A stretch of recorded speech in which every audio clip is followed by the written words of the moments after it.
dan amanah menjalankan tugas dengan baik dan juga memberikan amaran kepada yang nak lakukan perkara yang tak betul supaya jangan, kerana kerajaan baru ini tegas dan tetap akan ambil tindakan. Saya juga mengadakan spot check. Saya juga meminta kursus latihan diberikan supaya mereka boleh menyerapi urus takbir CAT ini. Dan dalam usaha membendung daripada amalan rasuah, kita telah menyatakan bahawa sekiranya ada apa-apa penguasaan tanah, ia akan diadakan secara tender terbuka supaya tidak ada unsur-unsur penyelewengan. Yang kedua, kita juga mengisytiharkan bahawa ahli-ahli ESCO dan juga ahli pentadbiran dan adun-adun kerajaan negeri Pulau Pinang tidak dibenarkan untuk memohon tanah, tidak dibenarkan untuk memohon tanah kerajaan. Kerana tanah kerajaan adalah milikan rakyat, bukanlah milikan satu dua pemimpin kerajaan. Yang penting sekali kita ikuti kepimpinan melalui teladan. Kerana kita cakap dengan ketara sekali, dengan jelas sekali, kita tak ambil duit kopi. Siapa yang ambil duit kopi, kita akan ambil tindakan, kita akan bekukan projek ini. Dan saya percaya dengan sistem seperti sedemikian, kita boleh pastikan bahawa kes penyelidikan seperti ini tidak akan berlaku di bawah sistem CAT. Terima kasih, Yang Amat Berhormat. Saya persilakan Dato' Aziz menanyakan soalan kepada Tan Sri Kusukun. Yang berbahagia Tan Sri, sehubungan dengan kontroversi tanah yang telah dibangkitkan, malahan Ketua Menteri Lim Guan Eng sebagaimana disebut tadi telah berkali-kali, telah berulang-ulang mendakwa bahawa beliau telah diberi pejabat Ketua Menteri yang kosong tanpa sebarang fail dan dokumen. Oleh itu beliau tidak dapat maklumat mengenai kes-kes tanah yang berkenaan. Adakah ini perkara yang benar dan apakah penjelasan Tasri terhadap dakwaan beliau itu? Silakan, Encik. Dakwaan tersebut tidak berasas sama sekali. Saya ingin memaklumkan bahawa pejabat Ketua Menteri di tingkat 28 Komta sememangnya mempunyai ruang 14,000 kaki persegi, di mana bilik Ketua Menteri hanya kurang daripada 2,000 kaki persegi. Di luarnya ada bilik mesyuarat, tetapi yang penting sekali ialah bahagian sulit, di mana semua fail disimpan dalam kabinet dan semua fail ini tidak disentuh. Walaupun di dalam bilik Ketua Menteri, saya memang ambil fail yang ada di atas meja, suruh supaya disimpan. Dan fail peribadi saya bawa balik. Maka meja itu memang kosong. Tetapi semua fail, meja yang kosong. Bukan bilik kosong tanpa fail atau pejabat kosong. Sebab di pejabat ada beribu-ribu fail. Saya mengatakan, saya memberi penjelasan di sini untuk menunjukkan bahawa Yang Amat Berhormat Ketua Menteri selalunya memberi maklumat separuh benar, half truth. Ya.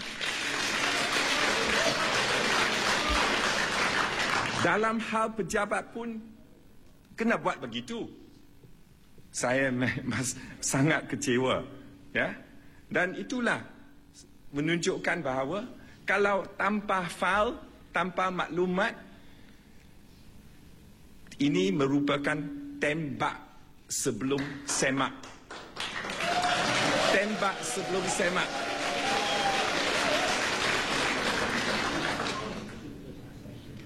Shoot before you look.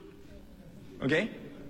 Dan inilah yang menyebabkan salah faham di kalangan rakyat. Sebab satu isu dijadikan sensasi, tentulah ramai orang nak dengar.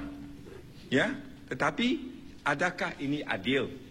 Kalau disiasat 2 kali oleh BPR tak cukup lagi? Yang Amat Berhormat boleh memulakan 1 round lagi siasatan. Terima kasih. Terima kasih. Saya akan berikan peluang. Ini kesempatan dan segmen yang ditunggu-tunggu oleh rakyat Malaysia. Saya minta Tan Sri menanyakan soalan kepada Yang Amat Berhormat Lim Guan Eng. Silakan. Baik. Soalan saya sederhana saja. Telah disebut 40 juta kerugian yang akan ditanggung oleh kerajaan negeri.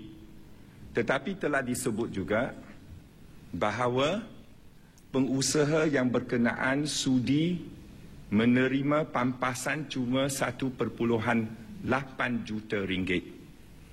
Adakah kenyataan oleh Yang Amat Berhormat ini berasas atau tidak? Dan kalau tidak, kenapa tindakan selanjutnya tidak diambil? Terima kasih. Silakan Yang Amat Berhormat. Saya rasa yang tentang itu kes itu yang Haju, yang kes yang disebutkan 40 juta ini, saya ingin tegaskan di sini bahawa ia tidak ada langsung dalam fail atau dalam bilik bila saya pindah masuk ke pejabat Ketua Menteri. Tak ada langsung. So itu yang kita kena cari sendirilah. Korek. Dan sekiranya yang berbahagia Tan Sri nak tahu macam mana kita boleh tahu kalau itu bilik kosong. Saya nak beritahu kepada yang berbahagia, apabila kita jadi ahli pembangkang, semua pun kita tak ada sumber kerajaan, kita pun boleh dedahkan skandal rasuah. Apatah lagi bila kita jadi kerajaan. So itu tak ada masalah untuk kita. Kalau nak korek tentang skandal rasuah, bila kita dalam parti pembangkang tak ada apa-apa resources dan sumber kerajaan, kita pun boleh dedahkan rasuah. Apatah lagi bila dalam kerajaan. Dan tentang kes itu yang disebutkan oleh Yang Berbahagia Tan Sri, memang inilah maklumat yang kita dapat. Dan kita akan terus usahakan dan lawan kes ini. Tetapi saya rasa kita hanya lahirkan harapan. Adakah kes-kes lain sedemikian? Dan itu yang kita takutkan. Dan saya harap kalau berdebatan ini ialah kisah benar, kita nak tahu ada berapa kes lagi, berapa skandal tanah lagi, apakah jumlahnya, mengapa tindakan tidak diambil ke atas mereka yang bertanggungjawab, dan apakah kelemahan yang kita boleh sama-sama cari problemnya, cari angkaranya supaya kita boleh sama-sama atasi kelemahan ini. Itu yang saya rasa penting. Sekiranya Yang Berbahagia nak pertahankan rekod pentadbirannya, saya rasa itu pun telah ditentukan dan diputuskan oleh rakyat pada 8 hari bulan Mac. Kita tak payah balik-balik lagi. Rakyat sudah buat keputusan. Sama ada ini betul atau tidak, rakyat sudah buat keputusan. Sekarang kita nak cari jalan macam mana atasinya ni.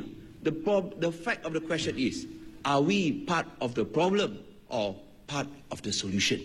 Dan kerana kita mau menjadi salah satu daripada usaha mengatasi masalah ini, saya harap bekerjasamalah bersama-sama dengan kita supaya kita boleh sama-sama menangani dan membendung skam tanah yang saya takut akan lebih baik lagi meletup di depan kita. Sekian, terima kasih. Baik, saya persilakan Yang Amat Berhormat menanyakan soalan kepada Tan Sri. Itu daripada susulan, daripada apa yang saya sebut tadi.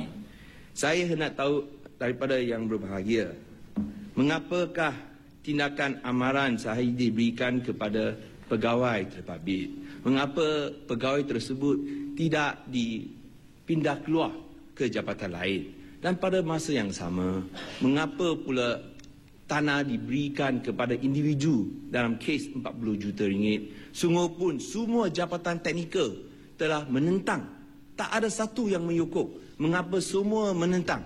Dan lebih-lebih lagi sekiranya Datuk Helmi Yahya sendiri mengakui silap, mengakui bertanggungjawab, mengapa Tan Sri nak terus nafikan? Adakah beliau bersama-sama dengan Datuk Helmi akuilah kesilapan, bersedia menanggung tanggungjawab ini? Silakan, Tan Sri.